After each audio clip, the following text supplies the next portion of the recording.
आज आपण पाहणार आहोत मोऱ्यांचे प्रशासन.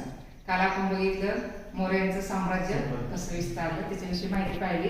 आज आपण पाहणार आहोत मोऱ्यांचं प्रशासन, त्याचं म्हणजे मोरे ऍडमिनिस्ट्रेशन कसं होतं, त्यांचं ऍडमिनिस्ट्रेशन म्हणजे प्रशासन कसं होतं त्यांचं, ते आपण पाहणार आहोत. म्हणजे खरं तर आपण मुख्य 3 भाग करतो.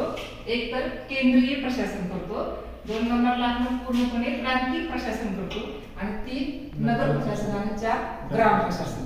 असे 4 प्रकार आपण त्यामध्ये आज पाहणार आहोत. केंद्रीय प्रशासन, प्रांतिक प्रशासन, नगर प्रशासन आणि ग्राम प्रशासन. हे आपण 4 पॉइंट पाहणार आहोत. त्यामध्ये पहिलं पाहणार आहोत ते केंद्रीय प्रशासन. तर हे सगळं पाहायचं म्हणजे आपल्याला 2 ते 3 तास 4 तास त्यामध्ये संपूर्ण डिटेल पाहण्यासाठी लागतात. पण आपण शॉर्टकट मध्ये आपण हे सगळं पाहणार आहोत. ठीक आहे. त्याच्यामध्ये केंद्रीय प्रशासन म्हणजे मोरेकालीन खरं तर प्रशासन व्यवस्था कशी होती, राजेशाही स्वरूपाची होती, पण ती लोककल्याणकारी सुद्धा होती. मोरे काळामध्ये खरं तर राजेशाही पद्धत होती. राजेशाही जरी असली म्हणजे सर्व सत्ता राजाच्या हातामध्ये असली तरी सुद्धा ती कशी होती, लोककल्याणकारी होती. म्हणजे लोकांचं हित पाहणारी अशी त्यांची राजेशाही पद्धत होती. असं नाही की सगळं आपलं स्वतःच फक्त बघितलेलं आहे. जसं आपण बघितलं की धनानंद राजा काय करायचा, स्वार्थी होता, विलासी होता, चैनी होता, म्हणजे तो फक्त स्वतःचा विचार करायचा. इथं मात्र मोऱ्यांची व्यवस्था तशी नव्हती. तर ते काय करायचे, लोकांची जनतेची काळजी करायची, म्हणून त्यांचं राज्य कसं होतं, लोक कल्याणकारी राज्य होतं. ठीक आहे. यामध्ये आपण पहिलं बघणार आहोत ते राजा. राजा कसा होता, सर्वश्रेष्ठ होता, सर्व प्रशासनाचा प्रमुख होता, तो जनतेचं हित पाहणारा होता. एका ठिकाणी सम्राट अशोक म्हणतो, सर्व प्रजाजन माझी मुले आहेत. एका वाक्यावरून आपल्याला कळतं की ते काय करायचे, प्रजाजनांना मुलं समजून त्यांचा सांभाळ करायचे, त्यांचं संरक्षण करायचं, त्यांना न्याय देण्याचं काम करत होते. म्हणजे सम्राट अशोकाचं हे वाक्य आपल्याला मिळालेलं आहे. म्हणजे त्यानं त्या काळामध्ये सर्व प्रजेला काय म्हणायचा की ती माझी मुले आहेत, मुलाप्रमाणे सांभाळ करणं हे राजाचं कर्तव्य होतं. आता कार्य काय होतं, सर्व सैन्य संघटन, सैन्याचे नेतृत्व करणे, नेमणुका करणे, म्हणजे अधिकाऱ्यांच्या नेमणुका करणे. जेवढे काही मंत्रिमंडळ होते त्याच्यामध्ये जेवढे अधिकारी होते ते आपण पुढे पाहणार आहोत. त्या सर्वांची नेमणूक करण्याचं काम राजाचं होतं. परत न्यायदान देणे, जे काही त्यांच्याकडे जनता अडचणी घेऊन यायची त्यांना न्यायदान देण्याचं काम करायचं. राज्यामध्ये शांतता ठेवणे, सुव्यवस्था ठेवणे आणि युद्ध आणि तहाचे निर्णय घेणे. बघा, राजा हा सर्व काही कामे पाहत होता. त्याला एकदम शांत बसून घरामध्ये जे उघडून झोपण्याचं काम नव्हतं, तर त्याला अनेक कामं असायची. ठीक आहे. सैन्याचं संघटन करायचं, सैन्य नेतृत्व करायचं, नेमणुका अधिकाऱ्यांच्या करायच्या, न्याय सगळ्यांना द्यायचं, राज्यामध्ये शांतता ठेवायची, सुव्यवस्था ठेवायची, युद्ध करायचे, युद्ध केल्याचं नेतृत्व करायचं, तह करायचे, असे अनेक कामे राजा करीत होता. तो एकटा सगळे काम पाहू शकत होता का? नाही. तो एकटा सगळे काम पाहू शकत नाही. तर त्याला सगळे जे काही मंत्री होते त्याच्या हाताखाली मंत्रिमंडळ होतं, ते सर्व मंत्री त्याला सल्ला द्यायचे किंवा ते सुद्धा सगळे काम करायचे. त्यामध्ये आपण बघणार आहोत की महामंत्री हा राज्याच्या म्हणजेच राजाच्या खालोखाल याचं स्थान होतं. तो सर्व मंत्री परिषदेवर काय करायचा, देखरेख ठेवायचा. जे काही त्यांचं मंत्रिमंडळ होतं त्या मंत्रिमंडळाच्या सर्व मंत्र्यावरती तो देखरेख ठेवायचा, बारकाईने लक्ष ठेवायचा की सगळे मंत्री व्यवस्थित काम करतात का नाही. हे का नाही, आपल्याकडे आता पंतप्रधान कसा करतो, सर्व मंत्रिमंडळावर देखरेख ठेवतो का नाही. आणि आता आपण राष्ट्रपती म्हणतो तो राजा असतो. ठीक आहे. आताच्या काळामध्ये बघितलं तर आपला राष्ट्रपती हा आपला राजा झाला आणि प्रधानमंत्री हा आपला काय झाला, महामंत्री झाला. म्हणजे तो काय करतो, सर्व मंत्रिमंडळावरती देखरेख ठेवायचं काम करतो. ठीक आहे. यामध्ये मंत्री व पुरोहित ही पद खरं तर चंद्रगुप्ताने कोणाला दिली होती, आर्य चाणक्याकडे. आपण बघितलं की आर्य चाणक्य हा गुरु होता चंद्रगुप्ताचा.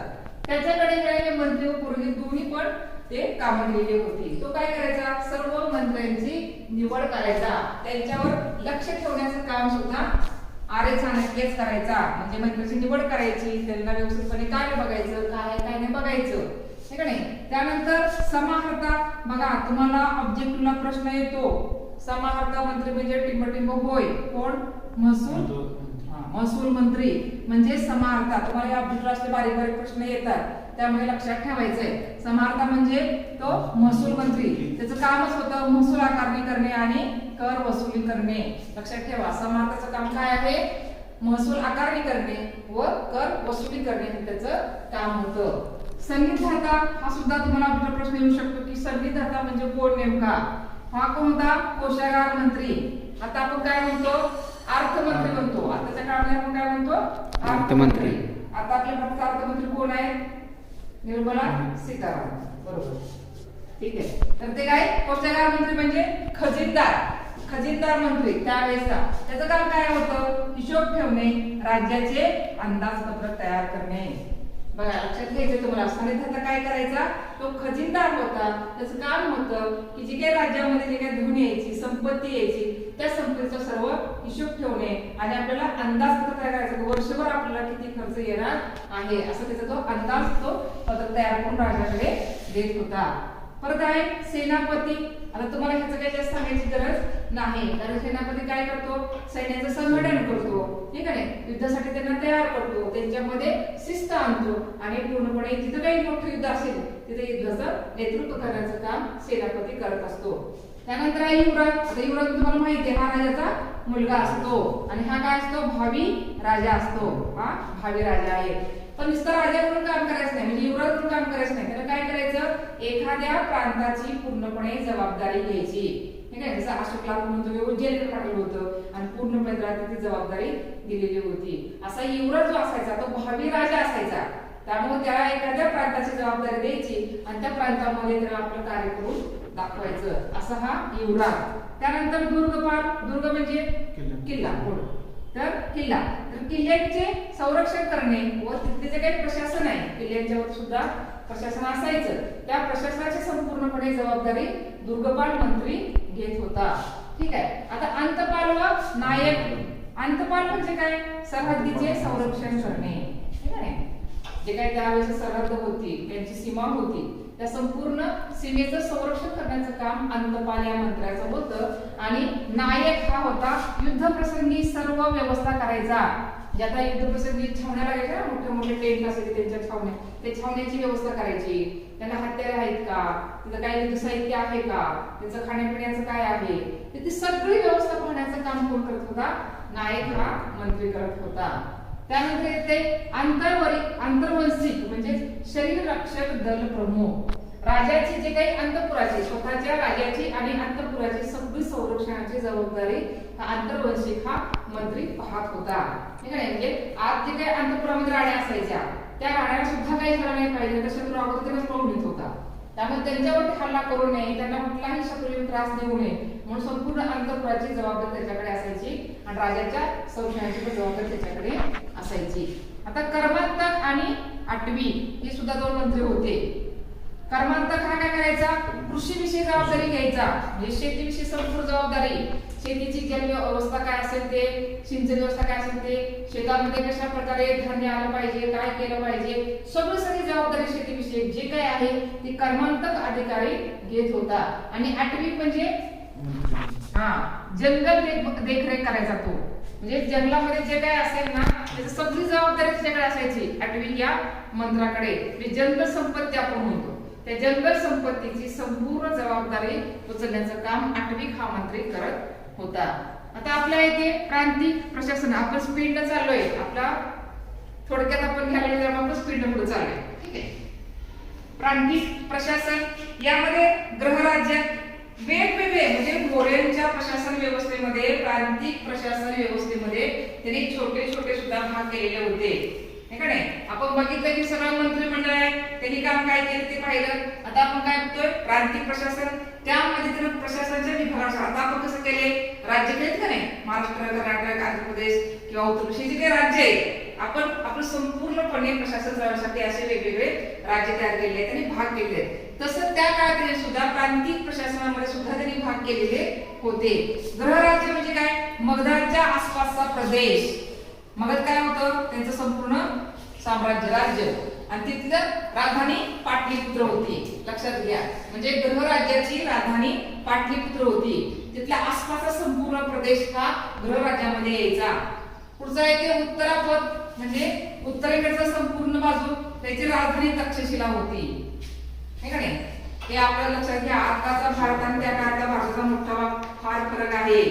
त्यावेळेस तक्षशिला आपल्यामध्ये होती, आता पाकिस्तानमध्ये गेलेली आहे. आता आणि त्या काळामध्ये आपल्या भारतामध्ये होती. म्हणजे तक्षशिला, पंजाब, सिंध आणि वायव्य भाग, भारताच्या पूर्णपणे वायव्य भाग जे आता आपण अफगाणिस्तान, बलुचिस्तान, पाकिस्तान हा संपूर्ण भाग वायव्यमध्ये येतो.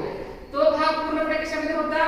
उत्तर पद म्हणजे उत्तर भारतामध्ये, उत्तर भागामध्ये ते पूर्णपणे यायचा. ठीक आहे, राजधानी लक्षात ठेवा तक्षशिला. त्यानंतर आहे दक्षिण पद. दक्षिण पद म्हणजे संपूर्ण भारताच्या दक्षिणेकडचा भाग, याला आपण काय म्हणतो? विंध्य पर्वताच्या दक्षिणेकडचा प्रदेश, मध्य प्रदेशच्या खालचा प्रदेश. आता आपण मध्य प्रदेश म्हणतो का नाही, मध्य भाग आहे भारताचा, हा मध्य भाग आहे. त्याच्या खालचा संपूर्ण भाग कशामध्ये येतो? दक्षिण पद मध्ये येतो. याची राजधानी कुठली होती? सुवर्णगिरी होती. लक्षात ठेवा, दक्षिण पदची राजधानी सुवर्णगिरी होती. त्यानंतर ते अवंती राष्ट्र, याची राजधानी होती ती उज्जैन होती. लक्षात ठेवा, त्याच्यामध्ये काठेवाड, राजस्थान आणि माळवा हा संपूर्णपणे याच्यामध्ये भाग येत होता अवंती राष्ट्रामध्ये. आणि शेवटचा आहे ते सौराष्ट्र, याची राजधानी गिरनार होती. असे एकूण ह्याचे 1 2 3 4 5 तरी भाग केलेले होते. एवढं मोठं साम्राज्य एकटा कुठलाही राजा पाहू शकत नाही. त्यामुळे त्याने वेगवेगळे भाग करून जसं त्याने प्रांतिक व्यवस्थापने चांगली करून पाहिलेलं आहे. त्यानंतर आपण पाहणार होते नगर प्रशासन. नगर म्हणजे शहर, असं आता मुंबई, पुणे, आता इथे बेंगलोर, दिल्ली असे मोठे मोठे शहर आहेत आपल्याकडे. तसं त्या काळामध्ये सुद्धा मोठे मोठे नगर होती. तर ते नगर प्रशासनामध्ये एकूण त्यांनी समित्या केल्या. 30 समित्या वेगवेगळ्या होत्या. समितीने तर पूर्णपणे कारभार पाहिला जात होता. त्यामध्ये उद्योगधंदे समिती, जनगणना समिती, वाणिज्य समिती, कर समिती, परदेशी नागरिकांची समिती, म्हणजे परदेशी नागरिक आपल्या भारतामध्ये मोठ्या प्रमाणात यायचे, तर त्या नागरिकांची व्यवस्था पूर्णपणे खाणं पिणं राहणं सगळी व्यवस्था करणारी एक परदेशी नागरिक समिती होती. ठीक आहे, शिक्षण, आरोग्य, पाणी पुरवठा, रस्ते बांधणी, दुरुस्ती करणे रस्त्यांची आणि स्थापत्य अशा अनेक समित्या होत्या. म्हणजे एक समिती अशी होती का नाही, म्हणजे 30 समिती त्यांनी वेगवेगळ्या तयार करून त्याद्वारे त्यांनी नगर प्रशासन चालवलेलं आहे. त्यानंतर शेवटचा भाग आहे तो ग्राम प्रशासन. ऑब्जेक्टिव्हला प्रश्न येतो, मौर्य साम्राज्याचा सर्वात छोटा घटक टिंबटिंब होता. तर कोण? प्रमुख. ग्राम प्रशासन सगळ्यात शेवटचा घटक आहे. यांचा जो प्रमुख आहे, ग्राम म्हणजे काय? खेडे, हे का नाही. आता बरोबर, खेडेगाव. आता आपण त्याला खेडेगाव असं म्हणतो, हे का नाही. तर ह्या ग्राम प्रशासनाचा प्रमुख कोण होता त्यावेळेस? ग्रामीण. आता आपण काय म्हणतो? सरपंच म्हणतो, हे का नाही. आता आपण सरपंच म्हणतो, आपल्या गावाचा प्रमुख सरपंच आहे. मौर्य काळामध्ये काय म्हणायचं त्याला? ग्रामीण म्हणायचं. हा आमचा ग्रामीण आहे म्हणजे सरपंच आहे, हे लक्षात ठेवा. ठीक आहे, तर हा ग्रामीण म्हणजे सरपंच. 5-10 गावाचा मिळून एक गट तयार केला जायचा. 5 ते 10 खेडेगाव मिळायचे आणि एक गट तयार करायचा, त्याला गण म्हटले जाईल. आता आपण काय म्हणतो? जिल्हा, तालुका आता आपल्याकडे आलेला आहे का नाही, जिल्हा म्हणतो आपण. जिल्ह्यामध्ये अनेक तालुके, अनेक गावं असतात, हे काय. तसं त्या काळामध्ये 5 ते 10 गावांचा मिळून एक गट तयार केला जायचा आणि ते गटाला गण म्हटले जाईल. या गटाचा किंवा या गटाचा प्रमुख हा गोप असायचा. आता आपण त्याला काय म्हणतो? जिल्हाधिकारी किंवा कलेक्टर म्हणतो सरळ. हा आमच्या सांगली जिल्ह्याचा कलेक्टर आहे असं. ठीक आहे, त्या काळामध्ये त्याला गोप असे म्हटले जाईल. हे छोट्या छोट्या गोष्टी लक्षात ठेवा, तुम्हाला ऑब्जेक्टिव्हला असे प्रश्न येतात. गावाच्या प्रमुखाला काय म्हटलं जायचं? ग्रामीण. ठीक आहे, आणि त्यांचा जो गण होता त्याच्या प्रमुखाला गोप म्हटलं जायचं. तर तिथे येणार तुम्हाला प्रश्न कसा? की समिती हा टिंबटिंब मंत्री होता, हा खजिनदार मंत्री होता किंवा पोस्टदार मंत्री सुद्धा म्हटलं जात होतं. किंवा समाहर्ता हा नेमका कोणता मंत्री होता? तर तो महसूल मंत्री होता. हे असे लहान लहान तुम्हाला ऑब्जेक्टिव्हला प्रश्न येतात, त्यामुळे लक्षात ठेवा. हा प्रश्न अत्यंत महत्वाचा आहे. सगळ्यांनी या प्रश्नाचा व्यवस्थितपणे अभ्यास करायचा आहे.